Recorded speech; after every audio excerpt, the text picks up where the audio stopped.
LCM को आज हम बहुत आसानी से सीखने वाले हैं, जो अधिकतर विद्यार्थियों को नहीं आता है। इसका रूल आपको ध्यान रखना है। 3 रूल होते हैं एलसीएम में, होते तो ज्यादा भी है लेकिन आपको 3 रूल तो ज्यादा ही ध्यान रखना है, क्योंकि आप भूल जाओगे कि भाग किसका लगा है। तो अगर मान लेते हैं कोई संख्या है, अब 2 का रूल क्या कहता है कि अंतिम अंक क्या होना चाहिए, 0 2 4 6 8 होना चाहिए। तो इसका अंतिम अंक 1 हुआ, इसका मतलब यहाँ पे 2 का भाग नहीं लग सकता। बाकी अंक भी ऐसा ही है। अगर मैं मान लो ऐसे लगा दूं 2, अब तो यहाँ पे 2 मिल रहा है, यहाँ पे भाग लग जाएगा इस संख्या में, अभी भी लग जाएगा, अभी भी लग जाएगा, अभी भी लग जाएगा, क्योंकि ये अंक इसमें मिल रहे हैं। लेकिन मैंने 3 लगा दिया तो इस पूरी संख्या में भाग नहीं लग सकता, ये 2 का रूल कहता है। फिर आपको 3 अंकों का जो तीसरा जो 3 का जो रूल है वो ये है कि अंकों का योग हो। जैसे कि ये संख्या है, 1 में 5 जोड़ा 6 और 6 में 1 जोड़ा तो कितना हो गया 7, और 7 3 के पारे में नहीं आते, तो इसका मतलब 3 का भाग नहीं लगेगा। मैंने 15 लिख दिया, 5 और 1 6 होता है, यानी 3 के रूल में 6 आते हैं 3 के पारे में, इसका मतलब 3 का भाग लग जाएगा। और लास्ट जो है 5 का रूल क्या कहता है कि अगर अंतिम अंक 0 5 हो तो 5 का भाग लग जाएगा। जैसे कि यहाँ पे इस संख्या में 5 नहीं है या 0 भी नहीं है तो भाग नहीं लगेगा, अब लग जाएगा, अब लग जाएगा।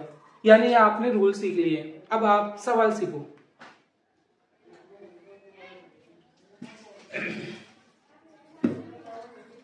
एलसीएम को करने के लिए अधिकतर विद्यार्थी भूल जाते हैं कि सर इन्हें लिखना कैसे है। तो मैंने एक ट्रिक मतलब एक जरिया बनाया है। देखो यहाँ पे ये 120 है और ये 180 है और ये 140 है। तो आप याद रखने के लिए ऐसे रख सकते हो कि हमने एक बिल्डिंग बना ली है और इसमें सभी सदस्यों को रख दिया जाएगा। इस तरीके से आपको ध्यान रहेगा कि एलसीएम में सबको एक साथ रखना है। तो सबसे पहले रूल क्या कहता है कि 2 का डिवाइड लगाए। तो 2 का डिवाइड कब लगेगा, जब 0 2 4 6 8 अंतिम अंक हो, यानी सभी में आ रहा है, 0 आ रहा है, यानी हम 2 का भाग लगाएंगे। तो 2 का भाग लगाने का मतलब हर संख्या का आधा कर देना। तो 120 का आधा 100 ये 60 हो गया, 180 का 90 और ये 140 का 70। फिर 2 का भाग लगेगा 30, ये हो गया आपके 45, ये हो गया आपके 35। फिर 2 का भाग लगेगा ये 15 बार, और इनमें नहीं लगेगा क्योंकि अंतिम अंक 5 आ गया और यहाँ पे 5 नहीं है, तो हम सेम लिख देंगे इनको। अब 2 के बाद हमें 3 का भाग लगाना है। तो 3 पंजे 15, ये 15 बार और ये 35 सेम, 5 5 35 सेम।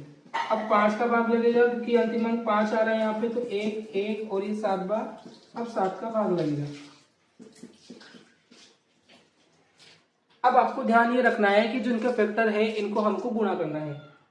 तो ये 180 140 और 120, इनका फैक्टर 2 इंटू 2 इंटू 2, 3 इंटू 3 और 5, और ये हो गया आपके 7। 2 दूनी 4, 4 दूनी 8, फिर ये 2 बार है तो 8 पंजे 40 कर देता हूं मैं, इधर 5 से मल्टीप्लाई कर रहा हूं, तो 8 पंजे 40 इंटू 7 इंटू में 3 का स्क्वायर, 7 चौक 28 और 3 का स्क्वायर 9, ये 0 नोट 72 हासिल का 7, 9 दूनी 18 और 7 कितने हो गए आपके 25। ये आपने मल्टीप्लाई कर लिया है और आपका पूरा का पूरा एलसीएम कवर हो गया है। ये 3 रूल आपको ध्यान इसलिए रखना है क्योंकि आप जब भाग लगाओगे तो आप भूलोगे नहीं कि आपको भाग में कुछ दिक्कत नहीं होनी चाहिए, क्योंकि बच्चे कंफ्यूज हो जाते हैं कि सर 2 का भाग नहीं लग रहा, किसका लगा है किसका नहीं लगा है। तो ये मैंने लिख दिया है आपके लिए, और ऐसी मोर वीडियोस के लिए चैनल को फॉलो कर लीजिए ताकि आपको हर प्रकार की ट्रिक्स समझ आए और आप ऐसे सीखते रहो। धन्यवाद।